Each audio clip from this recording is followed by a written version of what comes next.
Hey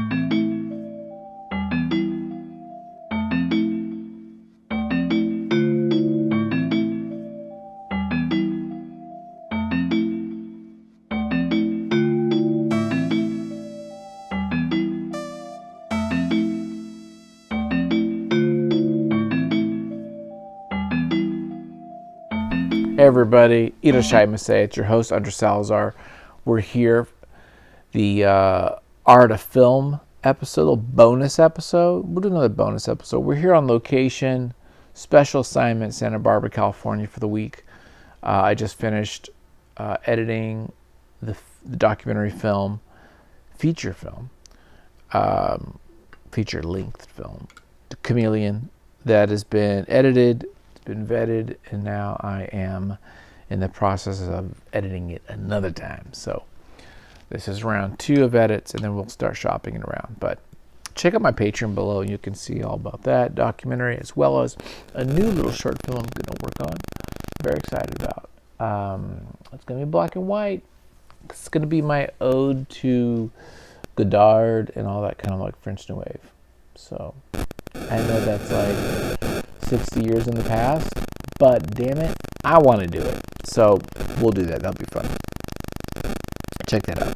Today's episode, as you can tell by the title, is Sunshine, Danny Boyle's film. What I really like about Danny Boyle is a couple things. One is he's a visual storyteller.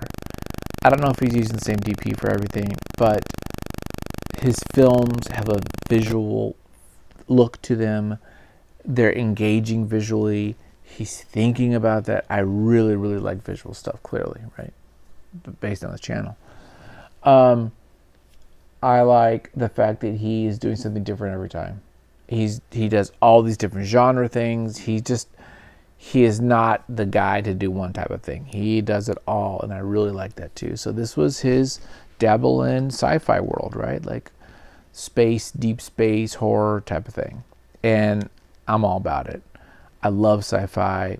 I love Danny Boyle. I love the production of this. It looks great. It's the visuals. I like that everything is blue. Everything is a cool blue. All the scenes, all the shots, except for those moments when we get the sun, and then it's gold, very warm. And the way it's either gold or blue, and that's your choices for the whole freaking movie. And I like that. It make them both pop more and more, and it's just visually it's freaking great. I mean, no doubt about it. Basically, the log line is, a second crew travels to the sun to deposit a payload bomb to reignite the sun to save humanity. Now you might say, why did he emphasize second? Well, because 7 years previous, there was another crew that didn't make it. What could go wrong? Well, they run into that damn abandoned ship, and they decide to take a detour and go see what's up with that. Because they say, you know what? 2 bombs are better than 1 bomb. So let's go to the abandoned one, grab that bomb, and then we'll have 2 bombs, and we'll just blow this sun up and hopefully reignite it or respark it, whatever. What could go wrong, right? Well, turns out a lot of stuff goes wrong. Turns out as closer you get to the sun, the more the effects of the sun kind of start getting to you mentally. This is the psychological horror part that I really dig. And the film does kind of, I'll talk about what happens, but it starts off very psychological. In fact, the very beginning, you have kind of this, I think he's a psychiatrist or a therapist character on the crew who's looking at the sun at a certain like percentage, because if you look at too close, of course, with full bore, you're going to die. But, you put shields and you kind of just barely see it. And he talks about how seeing the sun, having a moment of like almost like sunbathing, even if it's for just mere seconds, clears your mind. It's kind of meditative, and it gives you this idea of like seeing the face of God type of thing, where it's a spiritual experience, and he's seeking after the answers of what's in the sun or what is it like to see the sun. Even though those who were to look upon the face of God die, that deal. So it starts off with this kind of like element of like spiritual or, meditative powers of the sun, we'll call it, psychological powers of the sun. And once we have this miscalculation of the shields, it then turns into this kind of suicide mission now. And it's like this other, the Icarus One, which is the previous crew, they're on the Icarus 2. It just ratchets it up.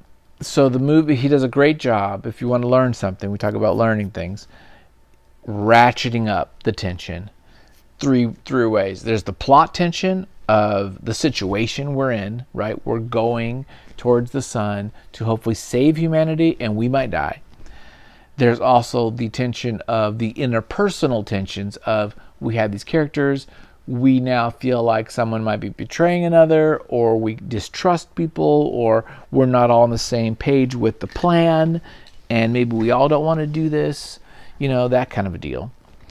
And then there's the other tension of just the confined space. Again, Danny Boyle does a great job of really making us feel that claustrophobic, Das Boot, submarine, confined place. Cameras in wonderful spots for that. And so that's another way to like build tension and build kind of stress. And that kind of keeps going. They go to the Icarus One, to the abandoned ship, and we see that they do have like the plants and things that they need, the oxygen, but the crew's not around and it looks abandoned. And we see these tapes that it looks like they went insane or somehow something bad happened. Then Seeley, who is the kind of therapist I mentioned in the beginning, he starts losing it, and he decides to kind of like look at the sun full bore without shields, and so he dies. And then the movie kind of switches a bit in the last act, where now we find that the captain of the original Icarus One from 7 years ago is alive. He killed his crew, and now he is this burned man, kind of a nude, burned character that's like phasing in and out, and we kind of like, and I really do like the effect of that. Instead of just having some dude in a rubber suit, you have this like blurring and phasing, kind of like things aren't quite right when we look at him, as though he's in betwixt time and continuum type thing. He's now this monster, and he's kind of like says that he's been speaking to God for 7 years about going to heaven and bringing his crew to heaven and bringing humanity to heaven. So he's kind of lost it. There's still questions of like how he survived and all that kind of stuff, but we're just going to let that go. This movie, you must pay attention. You can't be farting around your phone or messing around. You got to pay attention, because there are a number of moments when I'm like, what the hell's going on? What? I don't get it. And it doesn't explain everything super clearly, and it's quick. So, there's a number of problems they have, technical issues and problems they have on this mission with their ship plus the old ship, and how they're communicating and how they're going to do the mission now. And it just gets a little confusing. So you got to freaking pay attention. He's not playing around with you. It's like hard science-y, So again, going back to the monster, I want to say the name Pin Kicker or something like that. Pin Baker or whatever. Pin Maker. So they battle it out, and our lead character, who's the physicist, defeats him and saves the day. And it kind of ends in the payload. The bomb goes, blows up. We see Earth is all snowy and cold, and then suddenly the sun comes out really bright. It's like, boom, he did it. He saved the day. The mission is a success. I might have to see this again, and I probably should watch the commentary, because I would like to hear Danny Boyle talk about this. I do like the movie a lot. I like the psychological ideas. I like the philosophy ideas. I like the tension. I like all that stuff. I love the visuals, all that. What's weird is that ending with the monster.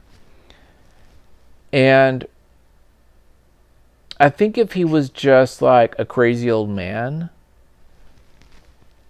and not this physical monster, but more just like a crazy old dude who's there and he's like, I was here forever and I'm going to trap you and that kind of a thing, I think that would work more. But the fact that he's played as this like Dead Space type of monster, or some zombie monster dude who's like, storming through the halls, and it's a slasher film in a way. That little like switch doesn't work as well for me. Now he is defeated, and then the physicist does his job and some technical little things, and saves the day. Which is, I'm fine with saving the day. I'm fine with them winning and humanity's saved. I like that. I don't think I would like it where it's like, well, sorry, bye. But having the previous captain be the monster dude, I don't know. I'm on the fence with that. Now, I don't know if I'm in the minority or the majority on this one, but I would like to hear what you guys think about it. Again, go check it out. It's pretty good. It's I rent it. I didn't rent it. I bought it actually. It's for $2. I'd Book Off down in LA, little Japanese used bookstore. You can find it. It's not that hard to find. So there you go. That's my little thought, my review, little bonus episode while I'm on location. And have a wonderful day, morning, evening, and stay tuned for more. Bye, guys. Take care.